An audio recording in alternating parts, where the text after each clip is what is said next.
The massive alien ship hung in space like a dark mountain made of metal. Its hull was black and smooth, covered with strange blue lights that pulsed like a heartbeat. This was the flagship of the Zephyrian Dominion, the most powerful force in this part of the galaxy. Inside the ship, Admiral Kethavar stood tall on 6 legs, his purple skin gleaming under the bright lights of the command center. Kethavar was proud. His people had ruled the outer worlds for thousands of years.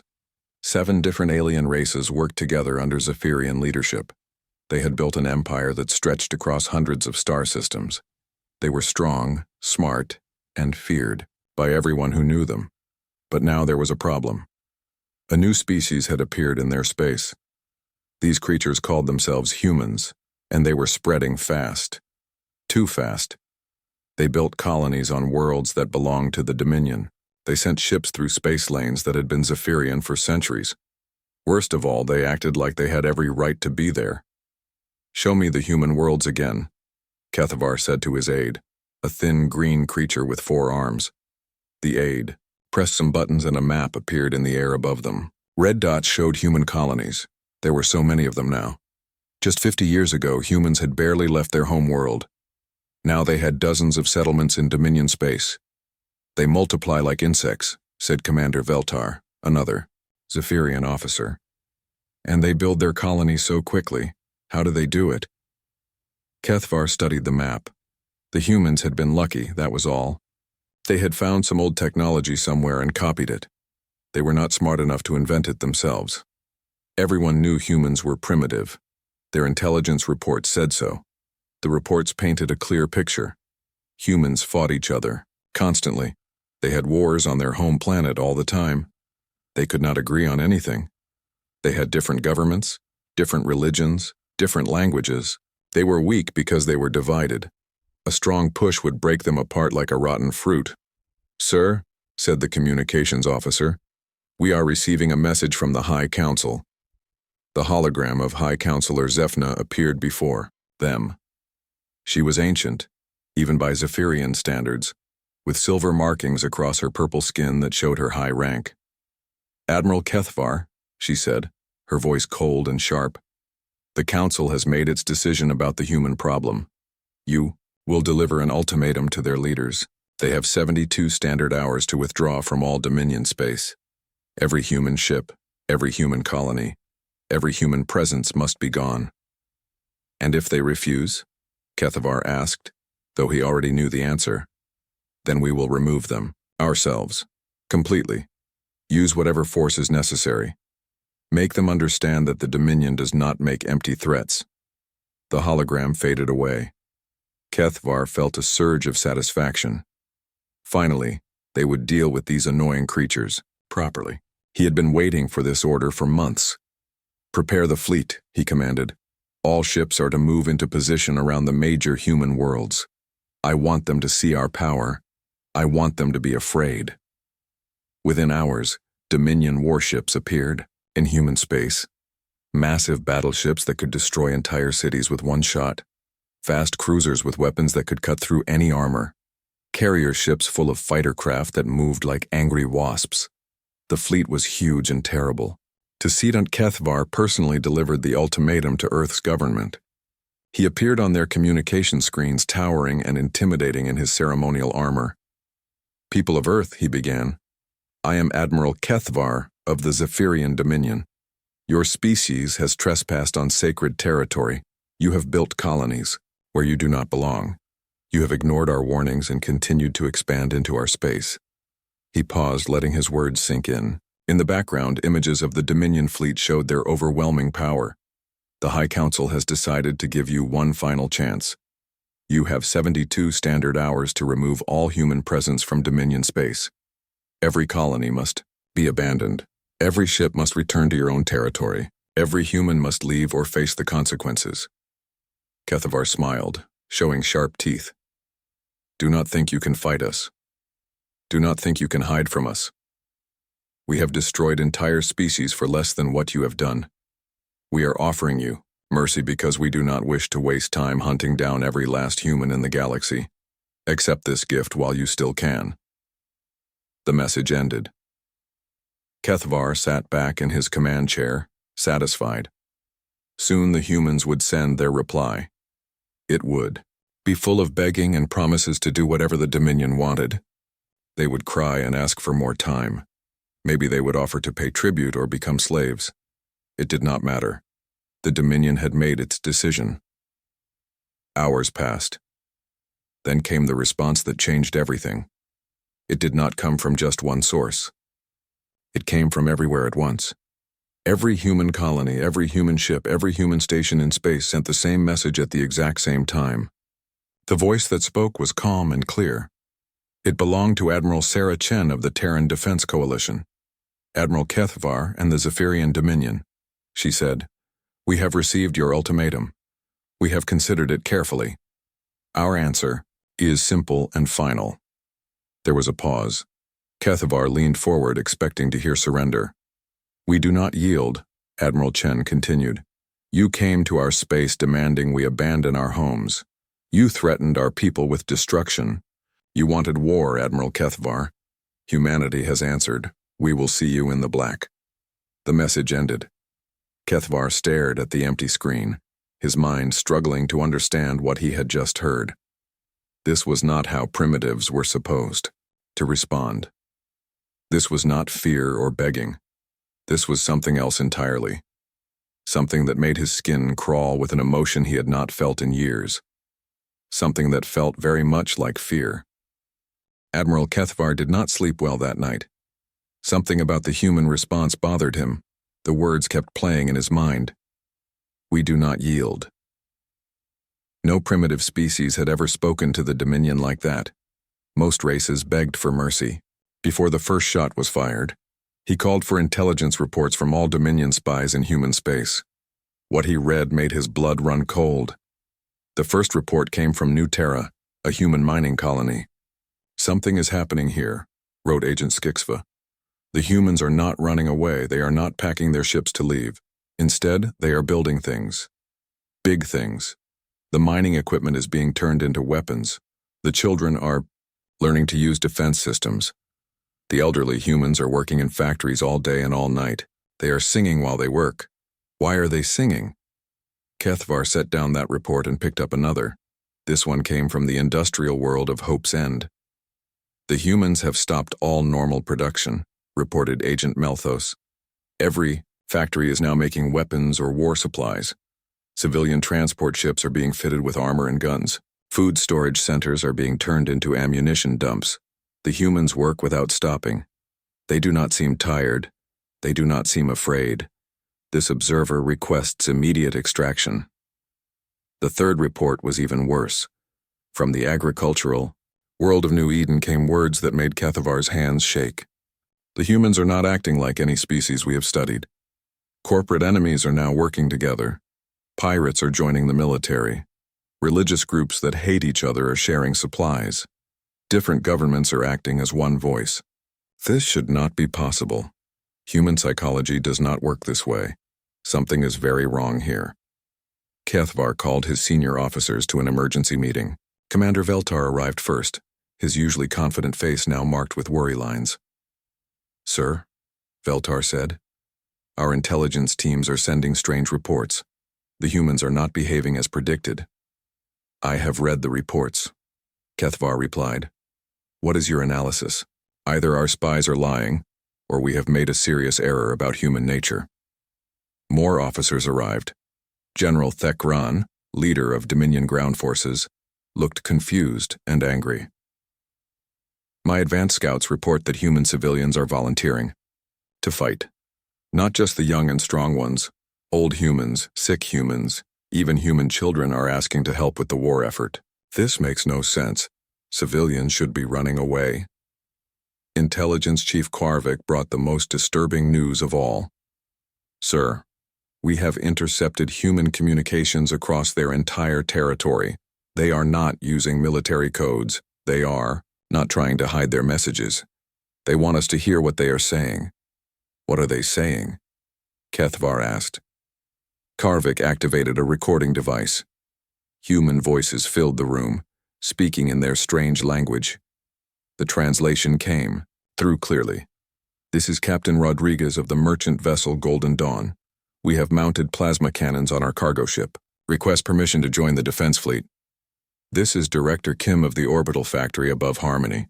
We have converted all production lines to military hardware. Weapons will be ready in 18 hours. This is Mayor Jackson of Riverside. Colony. All civilians have been armed and trained. We will fight to the last person. Send us targets. The voices went on and on. Hundreds of them. Thousands. All saying the same thing in different ways. We are ready to fight. We will not run. We will not surrender. But the most chilling part was what Karvik played next. It was singing. Human voices raised together in harmony, singing something they called a war song. The melody was simple but powerful. The words spoke of death and glory, of standing together against impossible odds, of choosing to fight rather than live as slaves. The alien officers listened in growing horror. They had never heard anything like it. When Dominion troops went to war, they did so because they were ordered to. They fought because it was their duty. But these humans seemed to want war. They seemed excited about it. There must be some mistake, General Tekron said. No species acts like this when threatened with extinction. Where is their fear? Where is their panic? Kethvar studied more reports throughout the night. Each one told the same impossible story. Humans who had been fighting each other just days before were now working together perfectly. Political enemies were sharing military secrets. Corporate rivals were giving away their most valuable technology for free. Religious leaders who preached different gods were blessing each other's weapons. It was as if humanity had become a single organism overnight. Every human colony, every human ship, every human settlement was working toward the same goal. Not just survival, but victory. The most frightening report came from Agent Yixnall on the human world of Liberty. I have observed something that goes against all known behavior patterns. Human families are saying goodbye to each other, but they are not crying. They are not sad. They are proud. Parents are sending their children to safe places, then volunteering to fight knowing they will probably die. When asked why, they say things like, "Someone has to stand up to bullies, and this is what humans do." I do not understand what this means. As dawn broke over the Dominion flagship, Kethvar realized he had made a terrible mistake. The intelligence reports had been wrong. Humans were not weak because they fought each other. They were strong because fighting was what they did best. All their conflicts, all their wars, all their disagreements had been practice. Practice for this moment. He looked out at the human worlds displayed on his tactical screen. Instead of seeing easy targets, he now saw something else. He saw weapons. Every human colony was becoming a fortress. Every civilian ship was becoming a warship. Every human citizen was becoming a soldier, and they were all singing the same song. The song that promised death to anyone who threatened their freedom. Kethvar finally understood what Admiral Chen had meant when she said, "We will see you in the black." It was not a threat. It was a promise. The humans were coming for them, and they were happy about it. For the first time in his long military career, Admiral Kethvar began to wonder if the Dominion had picked a fight it could not win. The first human attack came without warning. Admiral Kethvar was studying reports when alarms started screaming throughout his flagship. His communications officer, a nervous green creature named Pixtal, was frantically working at his station. "Sir, we are detecting massive energy signatures from the human fleet, but this is impossible. Our sensors show they only have basic weapons." "What kind of energy signatures?" Kethvar demanded. "Unknown type, sir. The readings are off our charts." On the main screen, the human fleet approached. Their ships looked small and weak compared to Dominion battleships. Kethvar had twice as many vessels, and each one was 3 times larger than the biggest human ship. This should be easy. Then the humans opened fire. The first shot went completely through a Dominion cruiser's shields as if they were not there. The beam passed through solid armor like it was made of paper. The cruiser exploded in a ball of fire that lit up space for thousands of kilometers. "How did they do that?" Commander Veltar shouted. Our shields are the strongest in the galaxy. Before anyone could answer, more human weapons fired. But these were different. Thousands of small missiles launched from human ships, but they moved in ways that made no sense. They curved around obstacles, changed direction in mid-flight, and seemed to think for themselves. "Those missiles are learning," the weapons officer reported in panic. "They are adapting to our defense systems in real time. Every time we shoot one down, the others become harder to hit." Kethvar watched in horror as the swarm of smart missiles tore through his fleet's defenses. They moved like living things, working together, sharing information. When Dominion fighters tried to intercept them, the missiles began copying the fighters' own tactics and using them against their creators. But the worst surprise was still coming. A human admiral appeared on the communication screen. She was an older woman with gray hair and calm eyes. Her voice was steady and cold. "Admiral Kethvar," she said. "I am Admiral Chen of the Terran Defense Coalition. You demanded we leave our homes. Instead, we have decided to visit yours."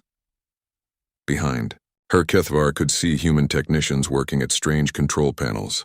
The equipment looked far more advanced than anything in the intelligence reports. "Impossible," Kethvar said. "You are primitives. You do not have technology like this." Admiral Chen smiled, but it was not a friendly smile. "You assumed we were showing you everything we had. That was your first mistake. Humans learned long ago that it is better to be underestimated than feared. Until today." The screen changed to show a tactical display. Red dots marked Dominion worlds throughout their territory. Green dots showed human forces that had apparently been hiding throughout Dominion space for months. "How long have you been in our territory?" Kethvar asked, his voice barely a whisper. "Since the day you first contacted us," Admiral Chen replied. "We knew this day would come. We have been preparing." The human ships launched something new. At first, it looked like they were throwing rocks. Then Kethvar realized what he was seeing, and his blood turned to ice. Asteroids. The humans were using asteroids as weapons, but not just throwing them. They had somehow mounted engines on the space rocks and were steering them like guided missiles. Each asteroid was the size of a small mountain and moving at incredible speed. "Those will crack planets," General Tekron said in a voice full of terror. "If those hit one of our worlds—" "They will not hit our worlds," Kethvar said quickly. "They are too far away. It would take days for those asteroids to reach." His words stopped as new readings appeared on the sensors. The asteroids were not flying through normal space. They were jumping through hyperspace, appearing instantly at their targets. On distant Dominion worlds, asteroid impacts created explosions that could be seen from orbit. Not planet killers, but close enough. The message was clear. Humans could destroy entire worlds if they wanted to. But Admiral Chen was not finished. "You want to see primitive?" she asked. "Let me show you primitive." Human soldiers began boarding Dominion ships. But they were not using shuttles or transport pods. They were using something that looked like metal coffins shot from cannons. The humans inside should have been dead from the impact, but they climbed out of their crash pods and started fighting. What Kethvar saw next would give him nightmares for the rest of his life. A human soldier took a plasma blast that should have killed him instantly. Instead, he kept fighting with a hole burned through his chest. Another human lost an arm to enemy fire and picked up a weapon with her remaining hand, continuing to shoot. A third human was surrounded by 6 Dominion warriors and fought them, all at once, laughing while he did it. "What are they made of?" Commander Veltar whispered. The answer came from the human soldiers themselves. They talked to each other over open communication channels, not caring who heard them. "Johnson's down but still breathing. Give him something for the pain and get him back in the fight." Martinez took a direct hit. "She'll be fine. Takes more than that to stop a Marine. Remember, boys, we're not here to die for humanity. We're here to make the other guys die for their cause." They joked while they killed. They sang while they destroyed Dominion equipment. They showed no fear, no hesitation, no mercy for anyone who fought back. But strangest of all, they showed unexpected kindness to anyone who surrendered. Kethvar watched a human soldier help wounded Dominion troops to safety. The same soldier who had been killing their friends moments before was now giving them medical aid and water. I do not understand, Veltar said. Are they monsters or are they saints? They are both, Kethvar replied, finally beginning to understand. They are whatever they need to be. Admiral Chen appeared on screen again. Admiral Kethvar, your fleet is beaten. Your worlds are under our protection now. But I want you to understand something. Everything you have seen today, all of our weapons, all of our tactics, all of our soldiers, this is us being gentle. She leaned forward, her eyes hard as steel. You came to our space and threatened our children. You demanded we abandon our homes. You wanted to see what happens when humanity goes to war. This is just the beginning. Surrender now, or learn what we do to people who hurt our families. The transmission ended. Kethvar looked around at his damaged flagship, his broken fleet, his terrified crew. In one day, the humans had destroyed everything he thought he knew about warfare. They had not just beaten the Dominion, they had made it look easy. The emergency council meeting was chaos. Representatives from all 7 Dominion species sat around the holographic table, but nobody was listening to anyone else. They were all shouting at once. "This is your fault," screamed Ambassador Zilmax of the Karathi Empire. His red skin was darker than usual, showing his anger. "You told us the humans were weak." High Counselor Zephna tried to maintain her dignity, but her voice shook. "Our intelligence was accurate. The humans were divided. They fought among themselves constantly. Your intelligence was garbage," spat General Vorthak of the Muscle Warriors. "My entire battle fleet is gone, destroyed by creatures you said were primitives." Admiral Kethvar sat quietly in the corner, watching his leaders tear each other apart. Just 3 days ago, they had been united in their confidence. Now they were acting exactly like the humans had been supposed to act. Divided, afraid, weak. "We should negotiate separate peace treaties," suggested diplomat Rexnall of the Trade Federation. "Each species for itself." "Coward!" roared General Vorthak. "The Muscle Warriors do not run from battle." "Then go fight them yourself," Rexnall shot back. "See how long your muscles last against human weapons." The arguing continued for hours. Kethvar stopped listening. Instead, he studied the reports coming in from across Dominion space. Each one was worse than the last. Human forces were not just winning battles. They were doing something far more disturbing.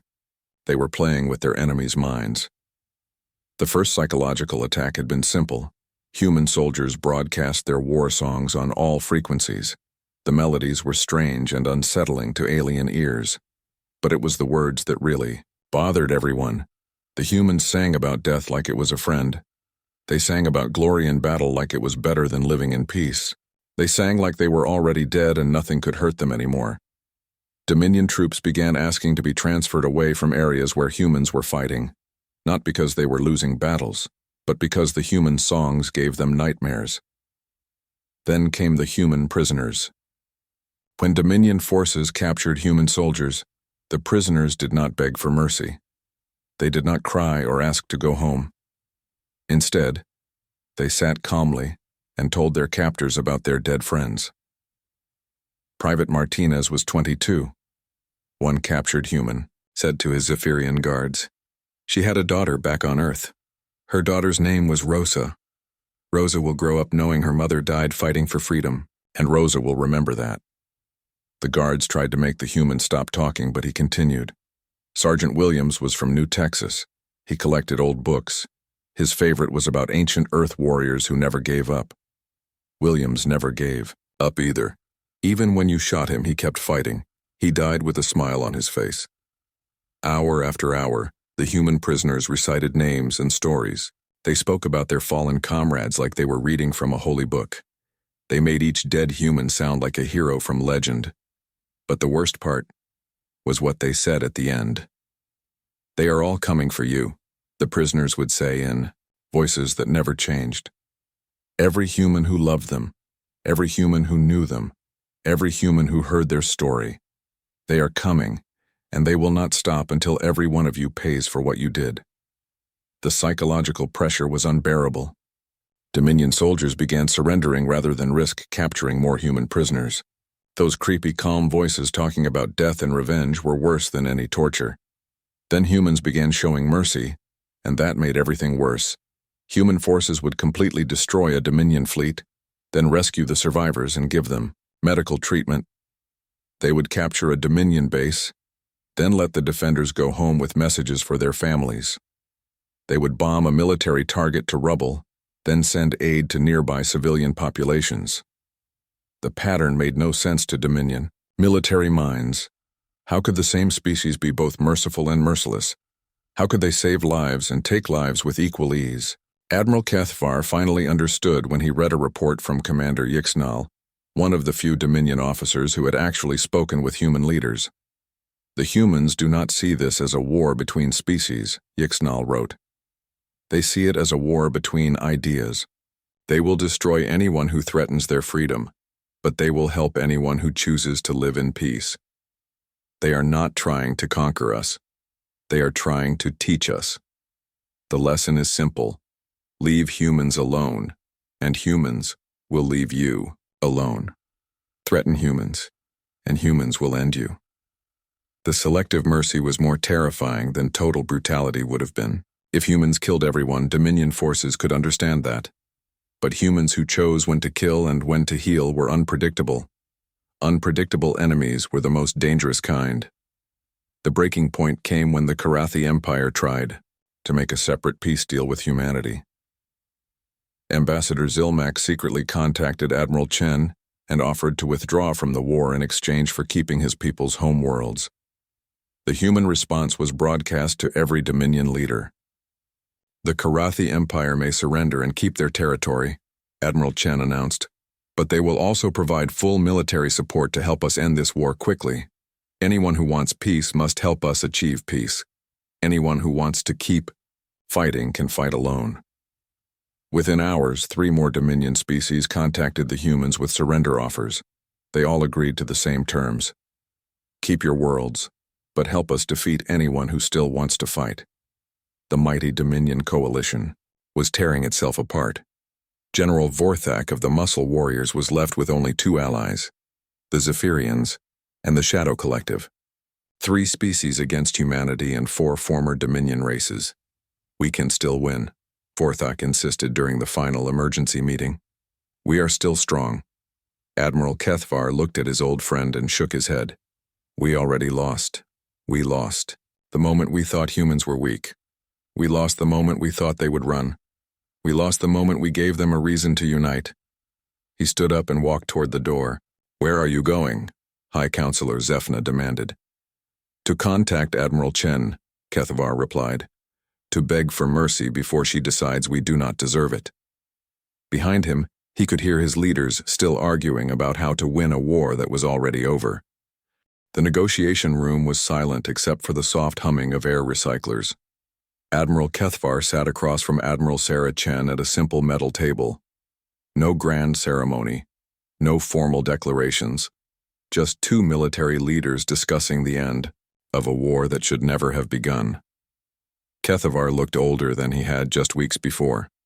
His purple skin had lost its shine. His 6 legs trembled slightly from exhaustion and stress. Across from him, Admiral Chen appeared calm and rested, as if the war had been nothing more than a training exercise. You came here to surrender, Chen said. It was not a question.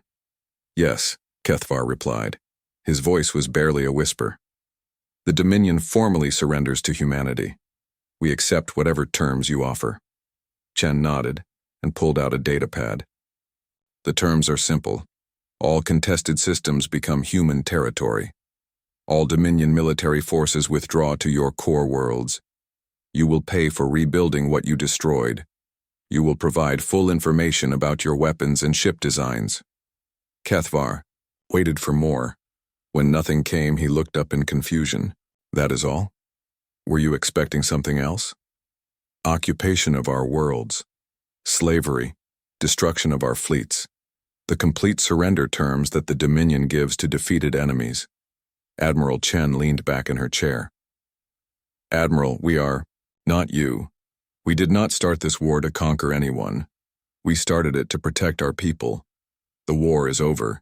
Our people are safe. We have no reason to continue killing, but your people died. Your colonies were attacked. Do you not want revenge? Chen was quiet for a long moment. When she spoke, her voice was sad but firm. Admiral, my species learned something long ago. Revenge feels good for a moment, but it creates more enemies than it destroys. We have taken what we need to ensure our security. Anything more would just start the next war.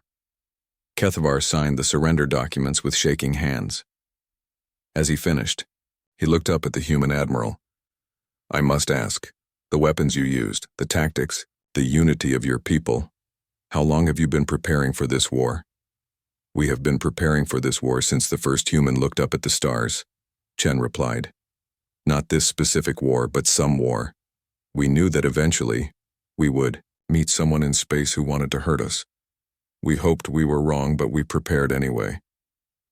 Your intelligence reports said you were divided, fighting among yourselves. Chen smiled, and for the first time, Kethavar saw something that looked like genuine amusement. Admiral, humans fight each other because we love fighting. We argue about everything because we love arguing. But when someone from outside threatens our family, we stop fighting each other and start fighting them. I do not understand. Think of it like this.